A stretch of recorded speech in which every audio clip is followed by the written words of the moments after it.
Hello, all of you over Examvert. I, Jashanpreet Randhawa, welcome all of you over Examvert. I am back with another series that we have started or initiated by the Examvert that is free of cost.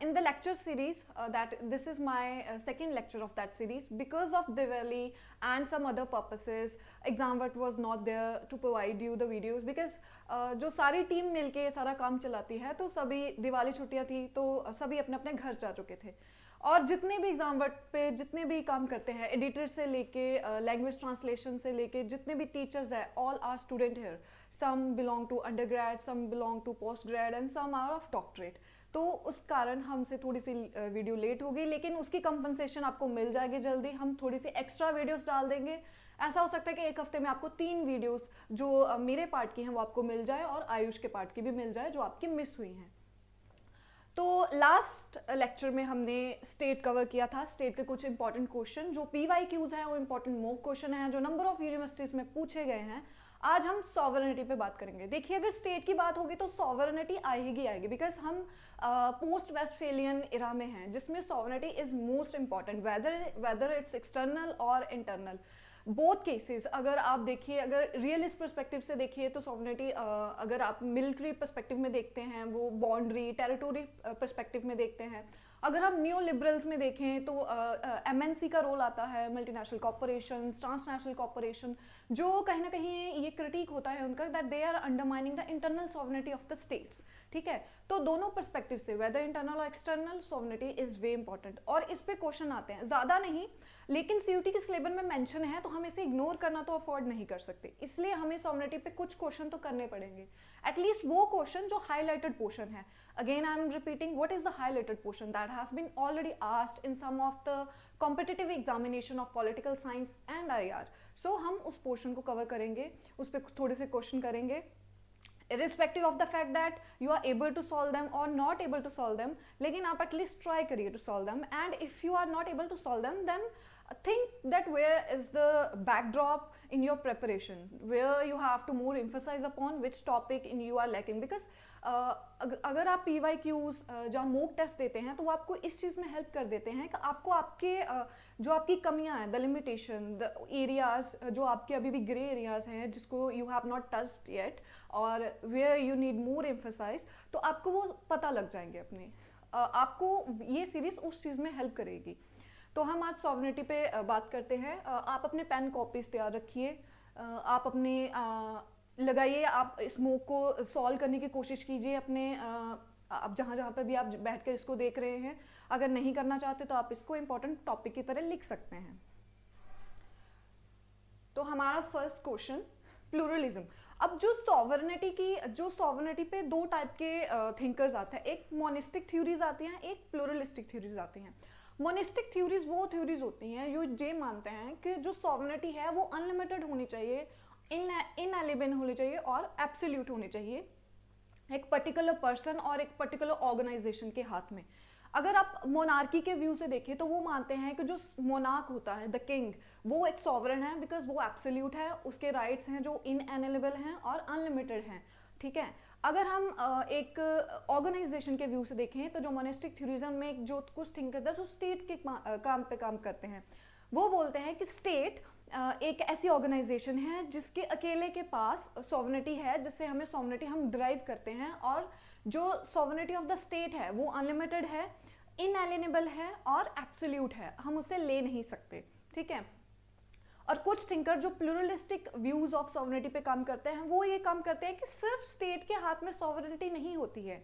और भी other associations हैं education जो institutes हैं ठीक है जहाँ एक church as a religion ठीक है जहाँ अदर जो सिविल सोसाइटी में हमारी ऑर्गेनाइजेशन आती हैं ठीक है वो भी उतनी ही उनके पास भी उतनी ही सॉवरेनिटी है जितनी कि स्टेट के पास है तो जैसे हमने लास्ट टाइम भी किया था that state is kind of association of number of association state को भी आप सिर्फ एक एसोसिएशन की तरह ट्रीट कीजिए जो कि और जो मल्टीपल एसोसिएशन है इन सोसाइटी में जैसे कि church education and number of other things जो हम सिविल सोसाइटी में हमारी फॉलो इन करती हैं उसकी तरह एक अलग एसोसिएशन है इसके पास एब्सोल्यूट राइट नहीं है अदर ऑर्गेनाइजेशन का भी उतना ही जो कह सकते हैं से है इन काइंड ऑफ सॉवरेनिटी तो उस कंसेप्ट में जो प्लूरलिज्म है जो प्लूरलिस्ट थिंकर्स आते हैं वो उस कंसेप्ट में काम करते हैं सो इस पे आप लगाइए ये दोनों क्वेश्चन प्लूरलिस्टिक थ्योरी पे है, एक जिसमें प्लूरलिस्टिक थ्योरी पे आपको पहुंचा गया है that what is correct regarding pluralism, and second is what not the exponent of pluralist theory, मतलब एक आपको करेक्ट बताना है और एक आपको नॉट करेक्ट बताना है। तो आप इसको लगाइए, देखिए आप कितना सॉल्व कर पाते हैं, because it is inter related. मैंने आपको पहले भी बताया था that every concept is inter related. If we are studying state we cannot study, we cannot afford to study sovereignty, ठीक है। अगर आप स्टेट पढ़ रहे हैं तो आपको सॉवरेनिटी भी पढ़नी पड़ेगी। अगर आप उसमें थिंकर्स पढ़ रहे हैं, अगर आप थॉमस होप को पढ़ रहे हैं तो आपको थॉमस होप की अगर स्टेट की ओरिजिन की थ्योरी पता है तो आपको थॉमस होप की सॉवरेनिटी की थ्योरी भी पता होनी चाहिए। आप सिर्फ स्टेट को पढ़ के छोड़ नहीं सकते।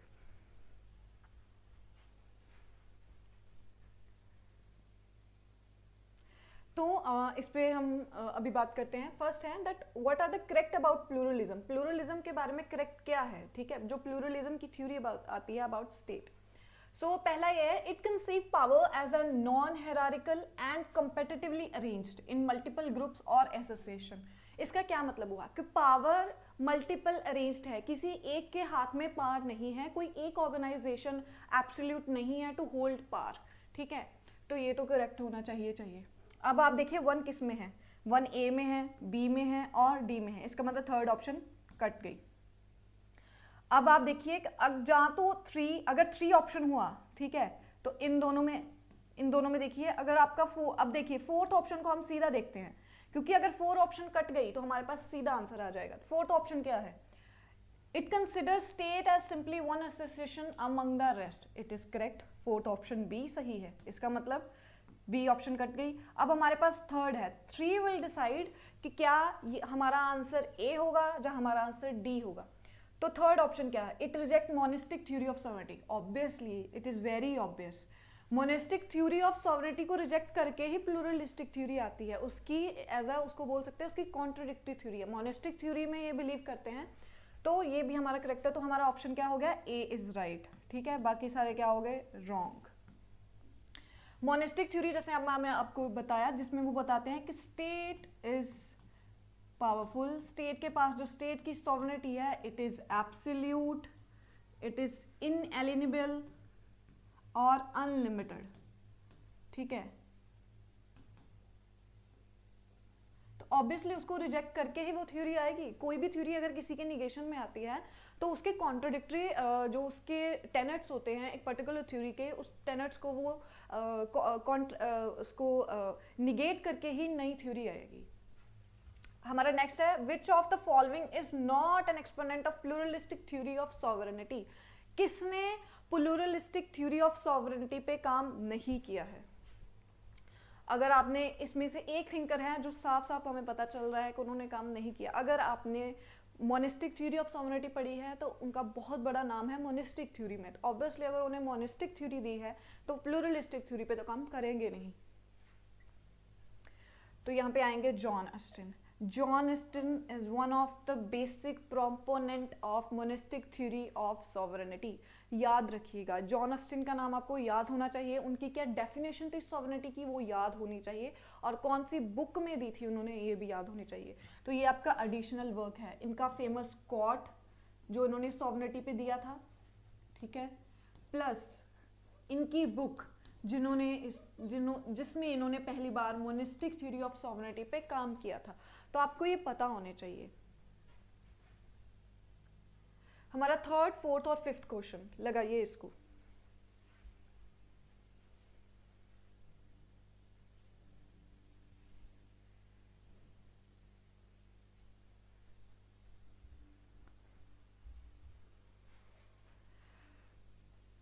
सो जो फर्स्ट क्वेश्चन है, the modern concept of sovereignty has its roots in.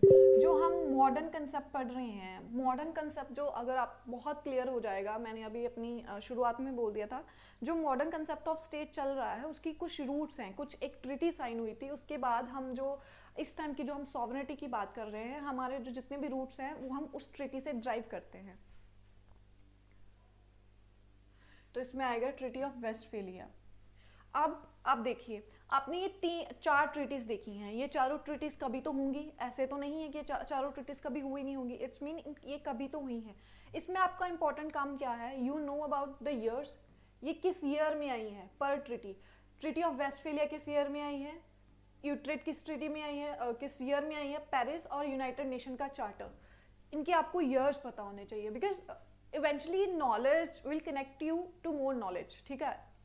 And how it will happen if you hunt for knowledge, ठीक है। you have to your hunting for knowledge will make a very small step that will make you differentiate with the rest of the students who are preparing and who will be sitting in this 2024 CUT PG pole science.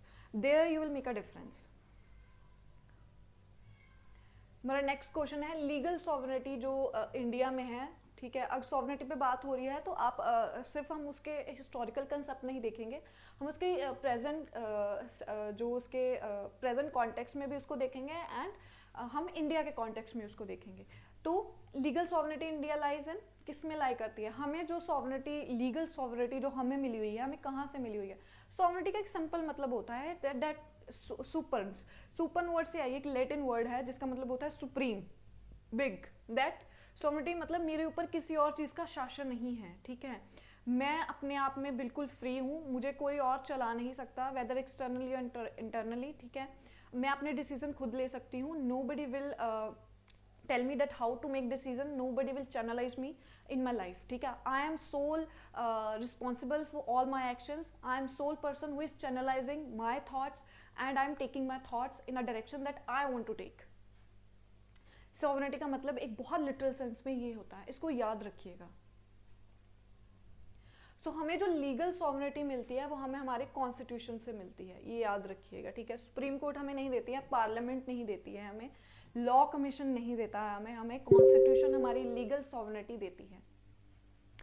Then next, who gave the perpetual and unlimited concept of sovereignty, किसने ये दिया था। अगर देखिए इसके नाम से clear हुई है। अब प्लूरलिस्टिक तो ये दे नहीं सकते परपेचुअल अनलिमिटेड, क्योंकि प्लूरलिस्टिक तो ये बोलते हैं कि ये सभी एसोसिएशन में डिवीजन होनी चाहिए, ये किसी भी हाथ में एक अनलिमिटेड नहीं होनी चाहिए, एब्सोल्यूट नहीं होनी चाहिए। तो इनमें जो प्लूरलिस्टिक थिंकर होंगे वो तो देंगे नहीं, तो इनमें से ऑब्वियसली है वही देगा जो जिसने मोनिस्टिक थ्योरी पे काम किया होगा।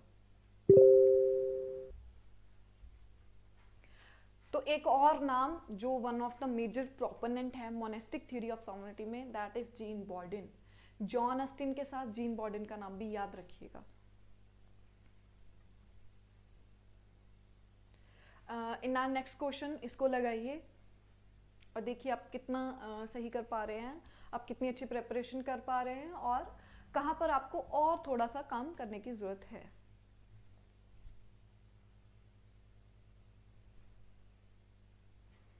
First question is very easy.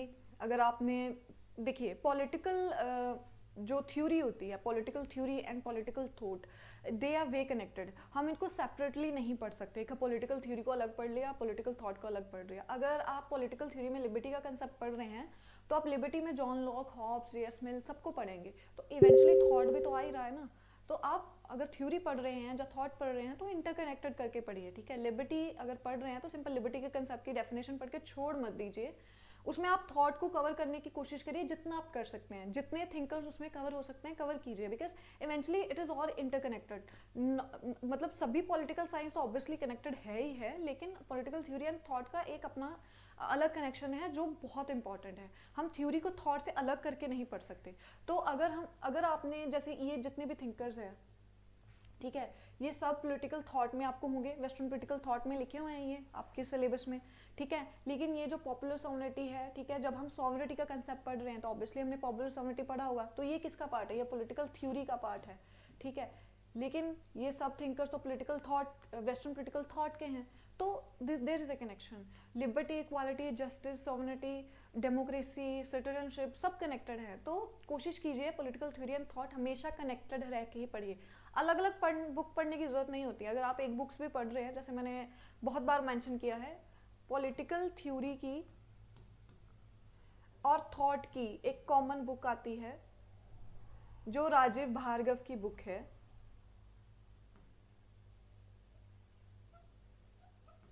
ये आपकी थ्योरी और थॉट दोनों को कवर कर देगी।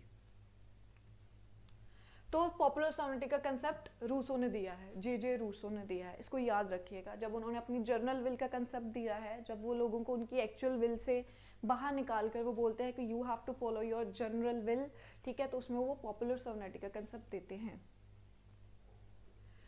नेक्स्ट क्वेश्चन है, who were not the critic of monastic theory of sovereignty. Obviously कौन क्रिटिक नहीं होगा जिसने मोनेस्टिक थ्योरी दी होगी, तो इनमें जो प्लूरलिस्टिक थिंकर होंगे, ठीक है, वो तो देंगे नहीं, वो तो क्रिटिक ऑब्वियसली करेंगे, तो कौन क्रिटिक नहीं करेगा। अब इनमें से अगर ध्यान से देखें, मोनेस्टिक थ्योरी ऑफ सॉवरेनिटी क्या थी कि स्टेट के पास क्या है, अनलिमिटेड है स्टेट, जहाँ एक पर्टिकुलर एडमिटी, जहाँ एक पर्टिकुलर ऑर्गेनाइजेशन अनलिमिटेड है, एब्सोल्यूट है, इनएलिनेबल है और इररिवोकेबल है, ठीक है। इनएलिनेबल जिससे आप राइट ले नहीं सकते, और इररिवोकेबल है जिसको आप नकार नहीं सकते। तो ऐसा कंसेप्ट कौन दे सकता है। अब ये जो पर्टिकुलर फीचर है, ये एक स्टेट के बारे में हो सकते हैं, एक मोनार्क के बारे में हो सकते हैं, और एक पर्टिकुलर ऑर्गेनाइजेशन के बारे में भी हो सकते हैं। मतलब सिर्फ एक चीज, वो एक चीज एक ऑर्गेनाइजेशन हो सकती है, एक मोनार्क हो सकता है, ठीक है, या एक पर्टिकुलर काइंड ऑफ एंटिटी हो सकती है। तो कौन ये कंसेप्ट दे सकता है इनमें से।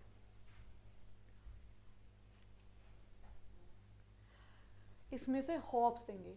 जब हॉब्स, अब देखिए कैसे थ्योरी और थॉट कनेक्ट होता है। जब हॉब्स ने अपना स्टेट का कंसेप्ट दिया था, तो वो क्या बोलते हैं कि जब लोग स्टेट ऑफ नेचर को छोड़ के स्टेट में आ जाएंगे, तो स्टेट क्या होगी, स्टेट उन्होंने बोला मोर पावरफुल होगी। वो अपने नेचुरल राइट स्टेट को दे रहे हैं on the condition next person भी अपना जो राइट्स है वो स्टेट को दे रहा है, ठीक है।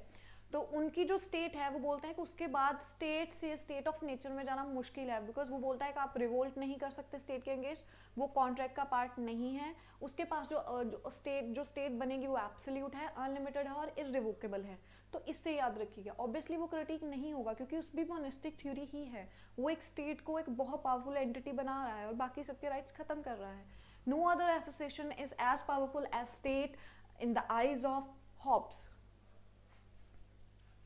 Next most famous part of सबसे इम्पोर्टेंट पार्ट जो पूछते हैं कि कैसे क्रोनोलॉजी पूछ लेते हैं और मैच द फॉलोइंग, उनमें हम आज मैच द फॉलोइंग करेंगे। कौन सी बुक किसने लिखी, बहुत इंपॉर्टेंट है क्योंकि बहुत ज़्यादा थ्योरेटिकल भी आता है। तो बुक्स का नाम, चाहे वो आईआर हो, चाहे वो थ्योरी हो, चाहे वो थॉट हो, बुक्स और ऑथर्स आर वे इंपॉर्टेंट, हम इनको इग्नोर नहीं कर सकते। अगर आप में से अगर ऑप्शन में ए का कंसेप्ट, अगर एक भी, अगर आप मान लीजिए कि अगर ऑप्शन सब अलग अलग हैं, तो अगर आपको एक भी बुक आती होगी तो आप सॉल्व कर सकते हो एलिमिनेशन मेथड, अगर ऑप्शंस थोड़ी सी इजी हैं। देखिए, एक क्वेश्चन को टफ उसकी ऑप्शंस बनाती हैं, ठीक है। क्वेश्चन टफ नहीं होता है, ऑप्शंस टफ होती हैं क्योंकि एलिमिनेशन मेथड नहीं लगता है। सबसे बड़ा जो हमारे ऑब्जेक्टिव टाइप क्वेश्चन में होता है, सबसे बड़ा फीचर इनका यही होता है कि ऑप्शंस इनको टफ बनाती हैं। क्वेश्चन तो वही रहेंगे, पार्ट तो वही रहेगा, कॉन्टेक्स्ट तो सेम ही है। तो देखिए, अगर आपको ये पता है कि सोशल कॉन्ट्रैक्ट किसने लिखी है, सोशल कॉन्ट्रैक्ट लिखी है जे रूसो ने, two treatises of civil government लिखी है मिल ने, ठीक है, law of war and peace लिखी है ग्रॉटस ने, ठीक है, और 6 बुक ऑफ कॉमनवेल्थ लिखी है जीन बॉर्डन में। इनको याद रखिएगा, ठीक है, ये इंपॉर्टेंट बुक्स है। अब इनको, इनके ईयर्स जरूर याद कीजिए, सिंपल यही पढ़ के इसको छोड़ नहीं देना है, इनके ईयर्स जरूर देखिएगा।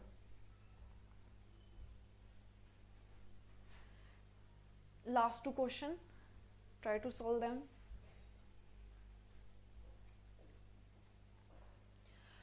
Next question is, which of the following is not an argument in the favor of political obligation? अब political obligation क्या होती है? Political obligation ये होती है कि that why you have to pay your obedience to state. What are the factors that makes you to pay obedience to the state that you cannot go against the will of the state? What makes you, ठीक है, इनमें से क्या होगा कि आप political obligation आप state को दे रहे हैं, ठीक है। पॉलिटिकल ऑब्लिगेशन का जो मोस्ट ऑफ द कंसेप्ट है वो मोनिस्टिक थ्योरी ऑफ सॉवरेनिटी से ही आता है, क्योंकि वही बोलते हैं पॉलिटिकल ऑब्लिगेशन का कंसेप्ट उनमें से ही आता है। कुछ कंजर्वेटिव थिंकर्स आते हैं इनमें जिन्होंने ये कंसेप्ट दिया था, जो कंजर्वेटिव सॉवरेनिटी पे काम करते हैं। तो लगाइए, ये बहुत कॉमन सेंस का भी क्वेश्चन है कि हम स्टेट को ओबे क्यों करना है और हमें स्टेट को ओबे क्यों नहीं करना है। तो हम एक सिर्फ इनमें से, मतलब अगर मैंने इज नॉट है तो मतलब एक ही होगा, ठीक है। तो एक इनमें से क्या नहीं है जिसके तहत हम स्टेट को हमें पॉलिटिकल ऑब्लिगेशन देने की स्टेट को जरूरत नहीं होती। क्या फेवरेबल आर्गुमेंट नहीं है in the context of political obligation? पहला है we should obey state because state is powerful and unfinished. क्या आपको लगता है ये फेवर आर्गुमेंट है? ये तो बिल्कुल एक वो नहीं हो गया, बिल्कुल कंजर्वेटिव टाइप ऑफ थिंकिंग हो गई, ठीक है, कि आपको करना है कि नहीं तो आपको स्टेट पनिश कर देगी। नेक्स्ट है we should obey state because we derive benefits from having lived under its rule. This is obligation, क्योंकि स्टेट आपके नेचुरल राइट्स को प्रोटेक्ट करना जानती है, ठीक है। Third we obey because we provide our tacit consent. अगर आप सोशल कॉन्ट्रैक्ट थ्योरी में देखें तो जो स्टेट बनती है वो हमारी टेसिड कंसेंट से ही बनती है। जो सोशल कॉन्ट्रैक्ट की थ्योरी है जिसमें वो ओरिजिन ऑफ स्टेट की बात करते हैं थ्रू सोशल कॉन्ट्रैक्ट, तो वो बोलते हैं कि स्टेट कोई नेचुरल इंस्टीट्यूशन नहीं है, it is very man made concept. हम सब मिलके अपना टेसिड कंटेंस, टेसिड होता है अनसेड कंसेंट, ठीक है। ऐसे कोई वोट नहीं हुई है, ठीक है, जैसे ऐसे कोई वोटिंग नहीं हुई है कि चलो तो सब अपनी वोट दो, स्टेट बननी चाहिए नहीं बननी चाहिए, ऐसा नहीं होता है। सब मिलके अपना टेसिड एक अनसेड कंसेंट, ठीक है, अंडरलाइंग सब अपना एक कंसेंट दे देते हैं स्टेट को और फिर स्टेट बनती है। तो ये भी एक वैलिड आर्गूमेंट है क्योंकि स्टेट हमारे से ही बनी है। Third we obey state because we expect other to do same. जब होप्स ये बोलते हैं कि हर बंदा अपने नेचुरल राइट्स क्यों देगा स्टेट को, वो इसी कंडीशन पे अपने नेचुरल राइट्स को अपने आप से विद्रो अवे करेगा, जो छोड़ेगा इस कंडीशन पे कि the next person will do the same. Next person भी अपने जो नेचुरल राइट्स है वो स्टेट को दे, तभी मैं अपने नेचुरल राइट्स स्टेट को दूंगा। तो इट इज एक्सपेक्टेड। तो इसमें फर्स्ट ऑप्शन ए, स्टेट आपको पनिश करेगी, वो पावरफुल है, इस बेसिस पे पॉलिटिकल ऑब्लिगेशन मोनेस्टिक थ्योरी आपसे नहीं मानती है, ठीक है। हमेशा याद रखिएगा बहुत ही नेगेटिव कॉनोटेशन का ये एक वो है, ठीक है। तो इतना ज़्यादा नेगेटिव कॉनोटेशन जो वो होता है, ठीक है, क्योंकि एनटीए ले रही है तो इतना ज़्यादा जो नेगेटिव कॉनोटेशन का जो आपका जो पार्ट मान ली ऑप्शन होगा वो ऑब्वियसली इनकरेक्ट होगा, क्योंकि जो बाकी हैं वो फिर भी पॉजिटिव कॉनोटेशन में काम कर रहे हैं। तो अगर बाकी सब तीन द रेस्ट अदर ऑप्शंस जो है वो पॉजिटिव कॉनोटेशन में बात कर रहे हैं तो try to find out the negative connotation option, ठीक है। तो वही मोस्ट 90% केसेस में ये होता है कि यही आपकी सही ऑप्शन होगी। So last question, which of the following has related to the dilution of sovereignty in present era? So अभी आपको पता है LPG रिफॉर्म्स, ग्लोबलाइजेशन, ठीक है, 21st सेंचुरी में हम रह रहे हैं, ठीक है, एक बहुत इरा है जिसमें सब ये मानते हैं कि स्टेट बहुत डिल्यूट हो गया। तो कौन इस चीज़ पे बात करते हैं?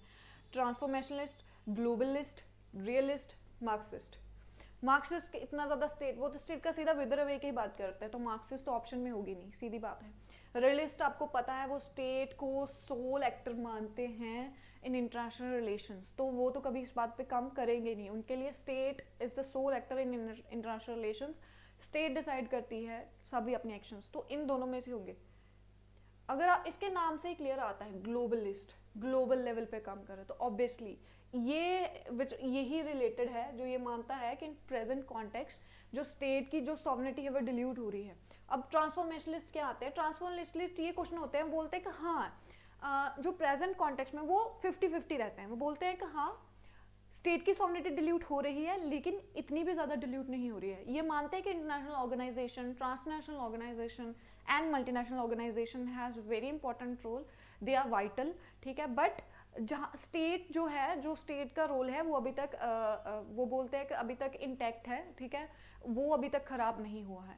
तो ये 50-50 में मानते हैं, ठीक है। तो इसमें होंगे ग्लोबलिस्ट। ग्लोबलिस्ट ये मानते हैं कि हाँ स्टेट सॉवरन, जो स्टेट की सॉवरेनिटी है वो कहीं ना कहीं डिल्यूट हो रही है। तो ये हमारे कुछ क्वेश्चन रहे सॉवरेनिटी के। You do not have to rely upon all these question only, ठीक है, there are multiple questions, try to do multiple questions, ठीक है। यही आपका एक रिवीजन का हिस्सा बनते हैं, यही आपको बताते हैं, ठीक है, that where you are lacking, ठीक है, आपकी कमी कहाँ रह रही है। तो try to solve more question, ठीक है।